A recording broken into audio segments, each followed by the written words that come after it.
Thank you everyone for joining us. My name is Jane Lafleur. I'm with Community Heart and Soul. Today we are here to talk to you about how Community Heart and Soul can enhance your comprehensive planning process, and we'll be sharing case studies with you.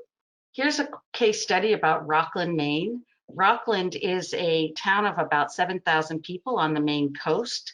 It's known for its lobster festival. It's a wonderful historic downtown with a strong arts community, but it hasn't always been that way.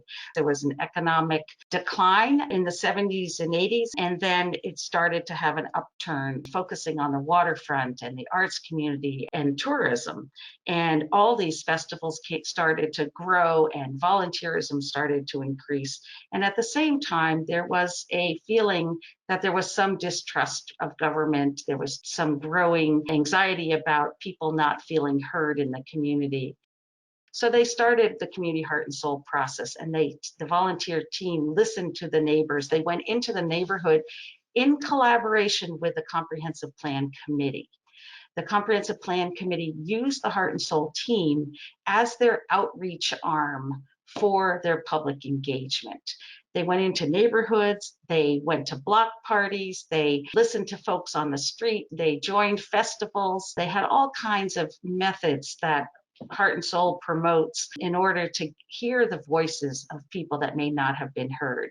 The Heart and Soul team took the data from all the stories, turned them into Heart and Soul statements, validated those statements with the community members, and developed their action plan.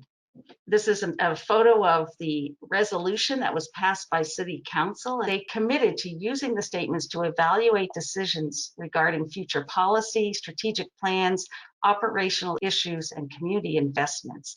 And the council advises the city manager to use these statements to evaluate policy recommendations. In their comprehensive plan that was done in tandem with the Heart and Soul process, they acknowledged the public engagement process of the Heart and Soul Committee, and front and center in their plan. Their statements tracked the chapters of the comprehensive plan, everything from city services and facilities to education to housing to land use, basically following the chapters of the comprehensive plan, because those are the things people talked about. That's the data they got. So they were able to develop a Heart and Soul statement that tied into the comprehensive plan. So here's a quick example of two of the Heart and Soul statements at the top. We value careful growth with appropriate zoning and building codes that contribute to our coastal community, our working class character, and the needs of those who live here. And we value a healthy and balanced economy, especially our restaurants, coffee shops, and stores, and the working waterfront. We value jobs that pay a living wage year-round and businesses that increase the local tax base and provide the products and services that Rockland residents need. Those are the Heart and Soul statements. And then the key land use findings, the first box on the left in red, had to do with the historic development patterns and the character of the neighborhoods, and then the land use recommendation that follow that and into the implementation of those broader goals are carried through into their strategies and actions within the comprehensive plan. So that's just one quick example of how Rockland integrated the findings of their Heart and Soul process with their comprehensive planning process. So now I'm going to turn it over to Zach, and he'll tell you all about Meadville. I am with Meadville, Pennsylvania. I'm the planning director for Crawford County. The city of Meadville has 13,000 roughly in population, and it has been declining over the last 2 decades. It's a very heavily manufacturing-based economy. There is an institution of higher education, Allegheny College. It's a liberal arts school, but most of the downtown stores had closed up. There were a lot of vacancies. So in 2015, the city of Meadville initiated the Heart and Soul process. Over the next 3 years, we put together a document called My Meadville. And the tagline that we used was Meadville starts with me.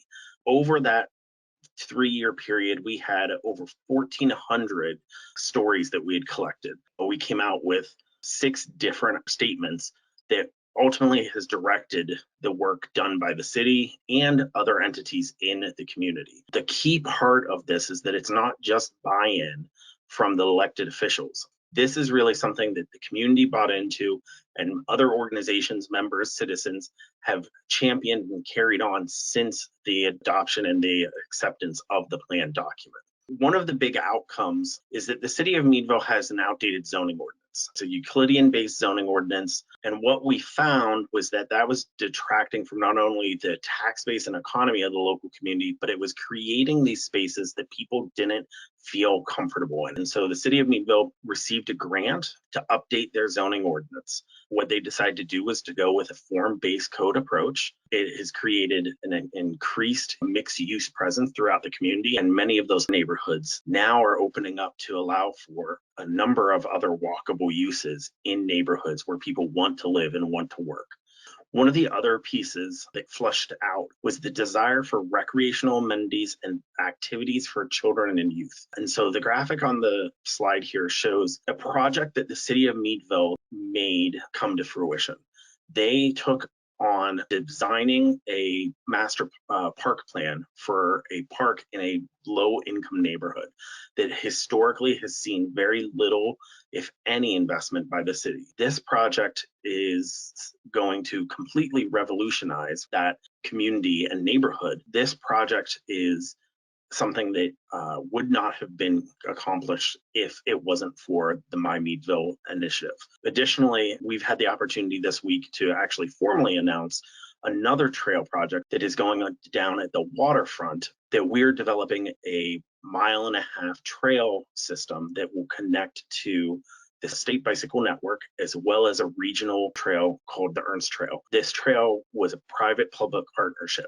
One of the other items that came out of My Meadville was this discussion of transportation, and specifically the idea of mobility and access for all. Crawford County's Transportation Authority, CATA, has recently developed a rural bike share program that has partnerships of local businesses sponsoring different bike racks and these bicycles, something that is getting to the heart of that statement of improving transportation and mobility in the city of Meadville. At this point, I'm going to turn it over to Kirsten. I'm actually really pleased to be here today and invited to speak about Heart and Soul. The Cortez Heart and Soul project began in 2012. And I want to point out that this really is a project type that can be done in smaller communities with limited staffing. Cortez is located in the very southwest corner of the state. It's very near to the Four Corners Monument. It's a very small population. You can see there was very little growth between the two census periods. But I also want to point out the demographics with 70% white, almost 16% Hispanic, and 12% American Indian. And those are important figures to know. And also in terms of our income levels, they were a lot lower than the statewide average. And that was important in doing what we call the community network analysis. In that network analysis, you identify who is in your community and how you're going to do your outreach to them. I want to point out that when you do the Heart and Soul process, it's very important to identify your goals up front so that at the end of the project, you can determine whether or not you met those goals. And since we're talking about comprehensive planning, I just kind of want to point to two of them. We have create a community action plan. We had just finished developing a new comprehensive plan about 2 years prior. We decided to go after a community action plan that would supplement the comp plan, and it identified what partners in the community would take on different actions. And also tied to the comp plan, as you see, is the create the values-based land use code. We had a community advisory team that developed the plans for going out to the different groups within the community. And this was at our 4th of July event. And we were trying to get folks to participate in coming and doing a survey or a video interview. We also had a camera there. It's an event that was already occurring. So we held several events on our own as well. This was at a Mexican Independence Day event at a Hispanic church in town. We provided the funds for the food. They cooked up the food that they wanted there. And we invited some of the local officials to be part of it. But this is a result of a lot of work to reach out to the Hispanic community. So for us, we had 55 community-wide events. We had 1,350 unique community members engaged. We had surveys that were filled out from over 900 community residents. And then we also had 9 hours of video interviews. One of the things that came out of this was that we identified the need to do this Cortez Master Beautification Plan. The Department of Transportation actually spurred this because we had a state highway that they decided they were going to replace the asphalt and put concrete in its place. So our Heart and Soul team, we approached the city council to talk about the opportunity to beautify the entryways to Cortez. Council agreed, but they wanted to develop the Master Beautification Plan. They allocated $600,000 out of the street fund towards development of the actual plan, and the rest to put towards restoration of the medians.